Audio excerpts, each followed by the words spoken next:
Sebentar, saya memandu pemirsa Kompas TV, Bung Martin, Anda juga bahwa saat ini kami menerima gambar dari PN Jaksel, kedatangan saya menduga dengan hadirnya pasukan BRIMOB yang cukup lengkap, kendaraan taktis dari BRIMOB ini adalah kedatangan di PN Jaksel dari terdakwa Ferdy Sambo yang sebentar lagi akan menuju ke tempat transit sebelum sidang nanti dimulai.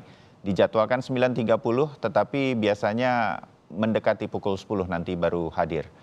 Bu Martin, sedikit saja, mengapa Anda mengatakan bahwa Putri Chandrawati ini satu level harusnya dengan Ferdy Sambo dalam kasus pembunuhan berencana Joshua?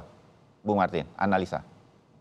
Jadi gini, makanya gini, ada beberapa ahli hukum yang mengatakan kalau mau melihat kesalahan dari Putri itu, lihatlah pasal 55 ayat 1 ke 1. Apa itu turut serta ataupun melakukan ataupun yang memerintah gitu ya. Nah, ini menurut saya pemahaman yang keliru. Ya, kenapa keliru? Karena kan primernya adalah pasal 340.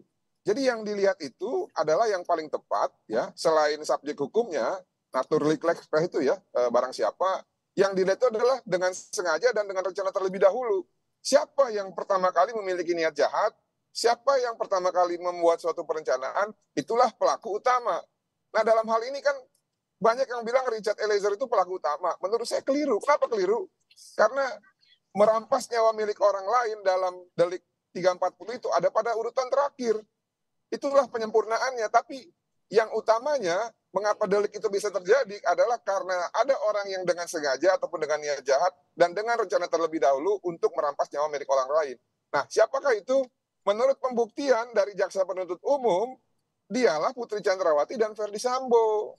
Jadi tidak akan ada peristiwa ini kalau tidak ada niat jahat dan juga rencana dari Putri Chandrawati dan Ferdy Sambo untuk menghabisi nyawa milik Joshua. Eliezer itu hanya sebagai pelengkap saja.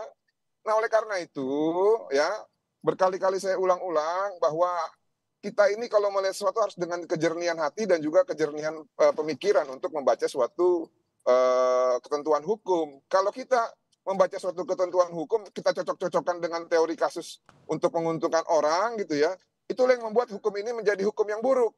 Pernah ada kata-kata dari salah satu ini ya, kutipan dari senior kita juga, ahli kriminolog, yang mengatakan bahwa hukum pidana itu hukum yang jelek. Ya. Apabila dipegang sama orang yang jelek, maka hancurlah hukum itu. Nah, oleh karena itu ya, cobalah kita berlaku objektif ya, supaya kita juga jangan tercebur ataupun terbawa terhadap, kalau saya pinjam kata Profesor Rocky Gerung ya, kedunguan gitu ya. Demikian, terima kasih. Baik, Bung Martin, kita jeda dulu dan nanti setelah jeda juga akan bergabung di studio pakar hukum pidana Jamin Ginting. Tetap bersama kami untuk Breaking News Kompas TV.